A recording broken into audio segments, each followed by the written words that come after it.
on, you guys? 112 Wingnut Radio out here for Anarchy Television again. And I'm out here in my pile of antennas and stuff. This is actually what's left of an Antron 99 that got blown up by a damn lightning bolt. Here's I think it's an Antron 99 or something like that. Something similar to that anyway. I think that's what that is. Then I got a bunch of other stuff. I got a little whip antenna. I'm not exactly sure what this one's loaded for. I don't know. I might try this on something else. I might, I don't know. And I've got a bunch of other stuff. I've got some fiberglass whips that I was using for ground radials on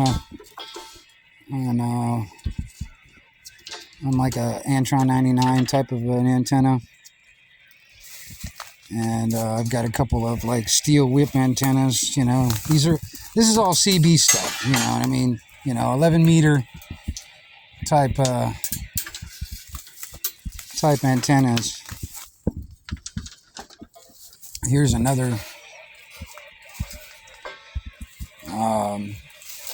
something like an Antron 99, if not an Antron 99. Yeah, it is an Antron. All right. But yeah,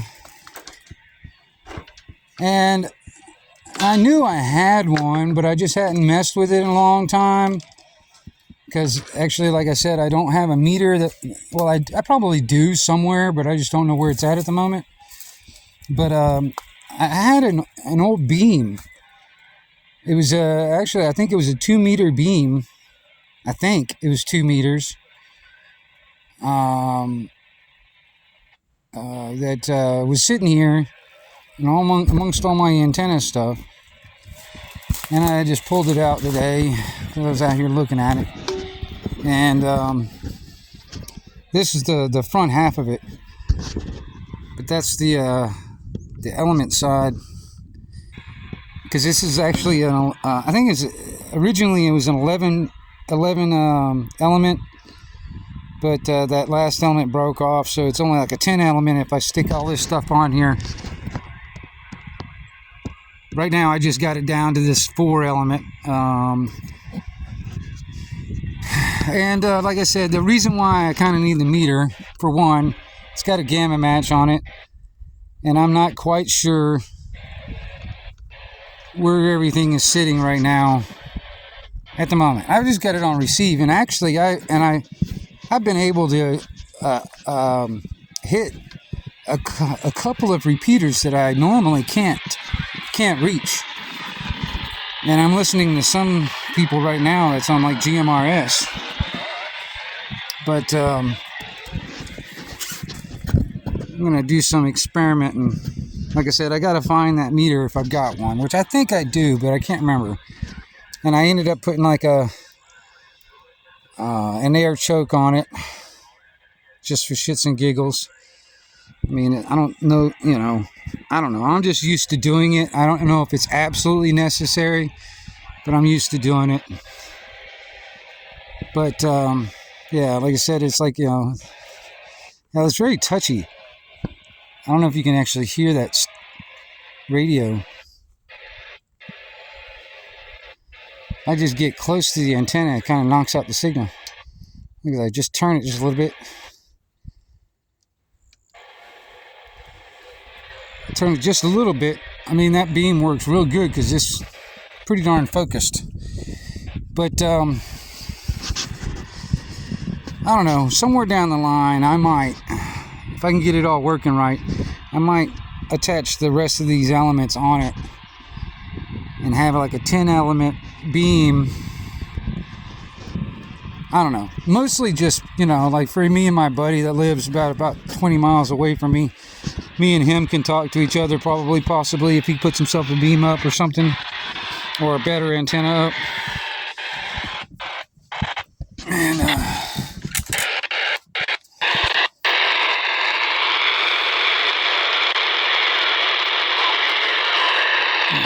it's on GMRS.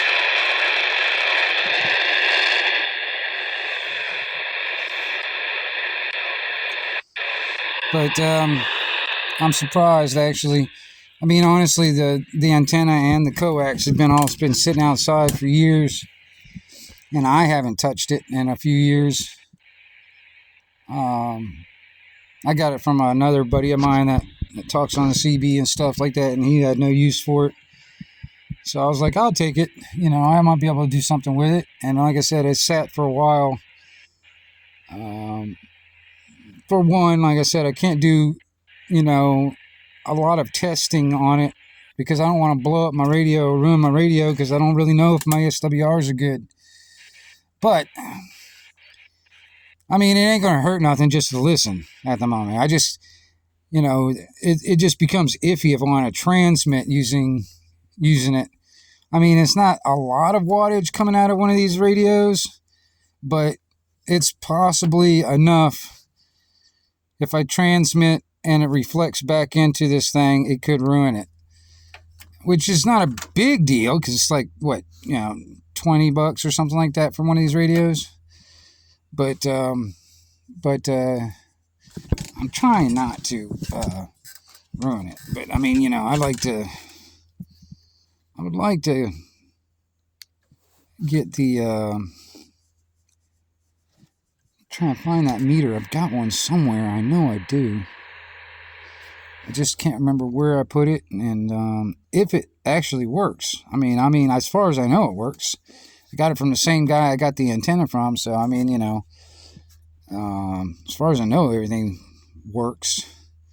And like I said, I just need basically the SWR to check the SWRs and and make sure my gamma match is in the right spot, all that good stuff. But anyway, this could help a little bit. When it comes down to that repeater, that redneck repeater I've got, I could probably use this antenna, this beam, pointed out toward the property, and that could be the if I had the repeater set right here, you know what I mean. I can have that out into the property, and that should cover the whole damn property with that antenna for sure.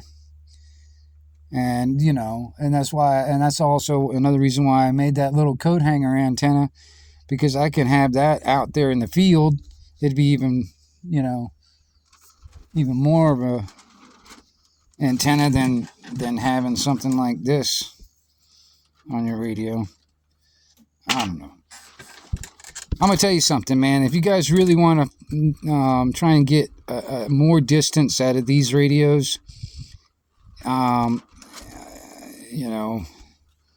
hooking a better antenna onto it. That is the biggest. The antenna is like one of the most important parts of this whole radio operation shit. Is the antenna. And, these are the things that I've learned from CB, you know what I mean? There's a lot of stuff that I've learned through CB that I can incorporate into ham, stuff, or using that kind of equipment. And the antenna is just better. Like, when it comes down to these radios, these are good as long as you can be having that good antenna on it. You can get a lot further out. These things don't push out a lot of wattage. Now, if you really wanted to push out a lot of wattage, that's something else. I mean, if you wanted to use one of these radios and have like a base station type antenna hooked up to it, you can find amplifiers or linears that you can plug in line, have it right after the radio, and, the antenna plugged in that. And this keys up and goes through the amplifier. There is that. I mean, that's what a lot of people do on the CB radio. A lot of times the radios don't push out enough wattage, so you just stick an amplifier or a linear, whatever you want to call it, in line and just pump up the wattage a little bit. As long as your antenna that you're using can handle the wattage, you're fine. You know what I mean? And you can make a lot, get a lot more use out of one of these type of radios, just by changing the antenna. All right, this is the 1122 Wingnut Radio out here for my little 2 cents, and I'm back out.